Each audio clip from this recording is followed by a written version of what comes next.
So I'm Lysandre Follet, and I head up the computational design department at Nike. It's part of the design studio. And today we're going to start with this. So this logogram translates as computer in Chinese. And what I found interesting is it actually consists of two characters, one that means electric, and the second one that means brain. So that idea of electric brain. So today we're going to look at the evolving relation between computer and designer within creative practice, or the creative collaboration between the computer, which is an electric brain, and the designer, which is an organic brain. But before, we're going to step back into the past and look at a few key moments in time. So in 1968, Doug Engelbart and the group of 17 researchers working with him in the Augmentation Research Lab at Stanford presented a 90-minute live public demonstration of a system that was showing augmentation of human with the interface with the computer. So they invented the mouse and a lot of devices like that that really allowed the computer at the beginning to take off. To note that at the same time as Stanford, there was also a lab talking about artificial intelligence. But what Doug and his colleague was really focused on is that idea of augmenting intelligence and not replacing it. And Doug Engelbart has a really nice quote in 1962. He said that a tool doesn't just make something easier, it allows for new, previously impossible way of thinking, of living, and being. In 1997, after a few years of research and development, IBM built Deep Blue, a state-of-the-art computer that was designed to run powerful algorithms to play chess against the best player in the world. May 11, 1997, Deep Blue is set for an historic game, and we all remember what happened that day. Deep Blue beat the world chess champion after a 6-game match. 2 wins for IBM, 1 for the champion. What is less known is that following that defeat, Garry Kasparov started to look into recognizing the potential of such an advanced computer system, not just as a human versus computer, but as a way to set up a partner in the game. And he designed that idea of advanced chess that is sometimes also called cyborg chess or centered chess. And the idea is that the objective of a human player on a computer chess program playing as a team. So not against each other, but really augmenting each other. And many top-level players have seen a lot of benefit from that. It does produce blunder-free game with the qualities and the beauties of both perfect tactical play and highly meaningful strategic plans. And it gives the viewing audience an insight into the thought processes of strong human chess player and strong chess computer. So kind of the best of both worlds, of that organic brain and that electric brain. So I think at that time, people started to understand what an algorithm meant, and also demonstrating that we could go beyond utilitarian application, but start to tackle more complex tasks like creativity. And today, we have algorithms everywhere in our pocket. And I think this is a powerful demonstration of what algorithm combined with advanced robotics can do. Making a handstand will probably take you hours of yoga practice before you can even handle that. And this guy just make it look really easy. So this is pretty interesting. What I'm interested to talk about today is how we can leverage those same powerful concepts and methods to radically change the way we design footwear and product at Nike, and how they become more and more personalized. But before we do so, let's look a little bit about history of Nike. At Nike, from the beginning, we've always been a crafter, innovator, and maker. And in the late 1950s, one of our co-founders, Bill Bowerman, was a coach at the University of Oregon. And he was really interested in trying to understand about individual specific for each athlete. So he will measure the feet of his athlete, he will take notes, he will shave grams from the shoe, he will adapt them. So kind of doing personalized footwear, but with very analog tool at the time. Our mission statement is to bring inspiration and innovation to every athlete in the world. And what we mean by that is it's not only for professional athletes, but all athletes. So if you have a body, you're an athlete. So how do we design for every athlete in the world? Well, it's complicated because we all have very different body. Most of the time, our left foot is also different from the right foot. And for the last decade, as we design product, we have optimized against sample size. So we design for one size, and then we just scale it up and down. It's as good as you can get with that method, and it's often, it often doesn't fit perfectly. Performance isn't perfected, but it really is as good as we can get with traditional method. So how do we go from designing from average to designing for a batch of one? So in 2013, we started to work with Jamaican Shelly Ann Fraser-Price. She's a sprinter, a high cadence sprinter. And the goal was to build for her the best spike, the best shoe. And it was interesting because Shelly Ann is size 5, which is a small fit. So it's a good test subject for us to try to reinvent the product. So at Nike, we spend a considerable amount of time to listen to the voice of the athlete. We put them at the center of the design process, and we gather a lot of data on them. And I'm going to show you a sneak peek at how we do that back in Portland with the Sports Science Lab. And this should play. Let's try again. On the sound, please.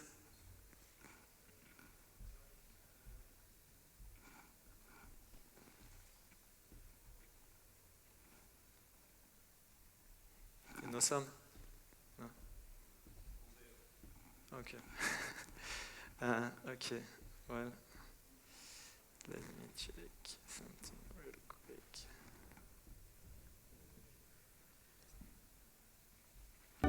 If you take science and design by themselves, they have no power. They're not going to do beautiful things, but the overlap and the convergence of those two together, it's when beautiful things happen.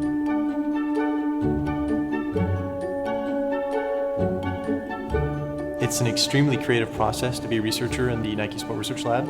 If you look at all of us, we're all extremely passionate about sport. We geek out on the science of athletes and athletic performance. Every day is a new challenge, and we want to make athletes better all the time. Athletes ask us for 3 things. They ask us to make me better, to protect me, and to inform me. The better you understand the needs of that athlete, the better you're going to make product.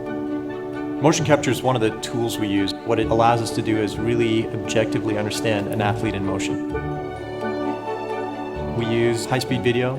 Most digital cameras capture around 30 frames a second. We can do 30,000 frames a second, so we can see things you don't necessarily see with the naked eye. Our force plates take thousands of measurements per second, and we get forces in 3-dimensional space. We have environmental chambers. We can collect things like expired gases, so we know the amount of energy your body is using to do a particular movement. And in these chambers, we can accurately replicate weather from anywhere on the planet and make sure that our product is going to work in those environments. So as you can see, we collect tons of data, which are really interesting, but it's often very hard for us to make sense of it with traditional design methods. So how do we best leverage data to inform design? Well, most of the creative software for the last decade have been replicating traditional design processes. They often just kind of give you the experience of drafting, sculpting, but there is a loss of translation and a loss of information. It's hard to make sense of the data when you use that type of design method. And it's kind of a byproduct of what CAD has been for the last 10 years. It stands for computer-aided design, and it's really meant to increase the productivity, but not that much enhancing or augmenting creativity. So in 2012 at Nike, we started to look at computational design, and I always like to go back to the Wikipedia definition, which say that computational design is the application of computational strategy to the design process. So using algorithm to define the steps that create the product. And the goal really isn't to define the final result, but rather all the steps that create that solution space. So computational design has been heavily used by architects, and in the last 5 years, we've seen it being adopted in industrial design, medical fields, and tons of other areas. And we often find 3 components: a design schema, a means of creating variation, and a means of selecting desirable outcome. And I'm going to unpack that for you. So the first step is data collection. So we went back into the lab, brought back Shelly Ann, and as you saw, we can have force plate, in-shoe pressure, and motion capture. So what that allowed us is by placing sensor in the shoe, we were able to track how much forces Shelly Ann apply on each stride. And once the researcher finish analyzing the data, we could start to have some strategy to build our algorithm. We needed to be able to create a tunable sprint plate with a structure that will be at the same time light and stiff where it needs to be. So step 2 of a computational design process is translating that design problem into computational computable parameters or constraint in the generative objective. And for that, we look at nature for guidance, and we found these planktonic diatoms, which has a really interesting structure. So if you look at the architecture, he has that system that allowed him to be light and stiff at the same time. So he's really managing that complex problematic. And we look for the principle on architecture of that organism, and we start to shape the design process by writing algorithms that describe how the design gets constructed. And then it's that idea of building a tool versus using a tool. We are translating design ID into computational parameter, and it allowed us to really think in a new way, creating and making. The step 3 is creating variation. So once we have the algorithm and the system in place, we can start to explore design space and create variation. We can experiment with parameter and make adjustment to the algorithm to create variation. This kind of gives you an idea, a little bit of the behind the hood of the system. It's a dynamic and fluid system, and the designer and the algorithm are working together to translate this understanding of the complexity. So this really treats the data and the structure pattern as data not in a static spreadsheet, but as a living ecosystem, as you can see. That gets translated into a variable stiffness 3-dimensional structure that allowed us to precisely put stiffness where we did. The last step, and maybe the most fun part for a creative, is exploring design space. So it's a very different approach because we have that dynamic system that we can interact with. Every time we run the algorithm, we generate thousands of solutions that we can explore. It's very stimulating for the brain. This is a drone chassis exploration from software company Autodesk. And what you see here is the design solution space being navigated by the designer with different solutions that all match the problem. We have endless possibility, and we can unlock imagination. Design space are huge, so we kind of have to have some strategy to search them. And one of the things that we do a lot at Nike is using computer simulation. So we can simulate what will happen in real life and understand a little bit what's happening to the product before we even make the product. It allowed us to remove a solution from the design space and start to narrow down to find the best possible solution to our problem.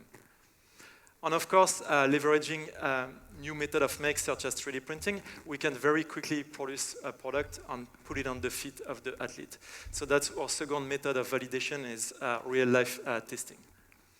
This is a photo of the first spike that we printed at Nike, and this allowed us to really shorten the design cycle because we can print overnight instead of having to wait weeks or months for a sample to come back from Asia. We can test it on the athlete feet, gather new data, and feed back that data into the algorithm to create a new iteration to get to an always better product. So the role of the designer at this stage in that new paradigm really become more a role of curator. It's about reframing subjective human preferences, such as comfort, performance, criteria combined with aesthetic. So augmented by the computer, the designer really take on that new role of curator. And this is where we landed with the product for the Rio Olympic. And with computational design at Nike, we have solved one of the most challenging problems we ever had.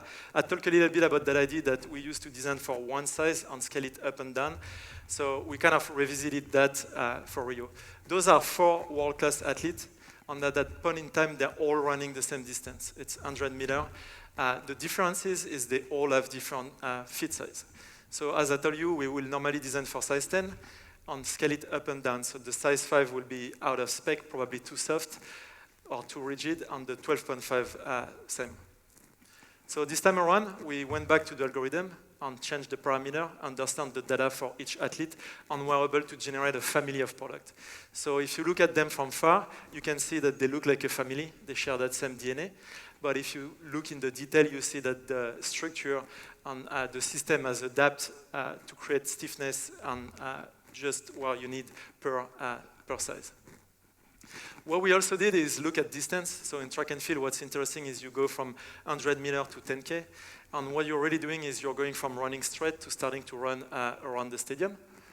So we run the same exercise, look at the data, and try to understand how can we have the algorithm create a unique possible solution. And that's where we landed. So as you can see, as you go through the curve, the structures start to open to allow for medial to lateral flexion as you take the curve.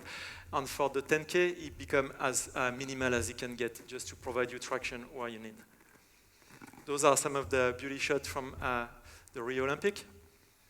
And we couldn't have dreamt of a better stage. After 3 years of hard work, the performance of the product got validated on the track with more than 45 medals on helping athletes achieve their dream. And finally, we leveraged the very same algorithm, creating solutions across the full spectrum of product for the business. So this is American football, and we're already solving the same problem. We want something that is stiff and light at the same time, and also that allowed to play for the specific of the sport. And then also build a baseball clit out of the same algorithm. So they're really just a mutation of the same system, and that's what I want you to take away today is that idea of algorithm that create a non-finite solution space, and that then can get tuned for very specific application. So in this creative process, the computer generates thousands of design solutions that the designer on his own would have never envisioned, as well as many creative artifacts. And I think that's really that idea of the computer become a partner in creation, very similar to Gary Kasparov's original idea. We are augmenting creativity, and we are getting into that sort of co-creation relation with the computer. And today I want to finish on a quote from Lysandre after playing against and being defeated by AlphaGo. And Lysandre say, AlphaGo showed us that moves humans may have thought are creative were actually conventional. I think this will bring a new paradigm to go.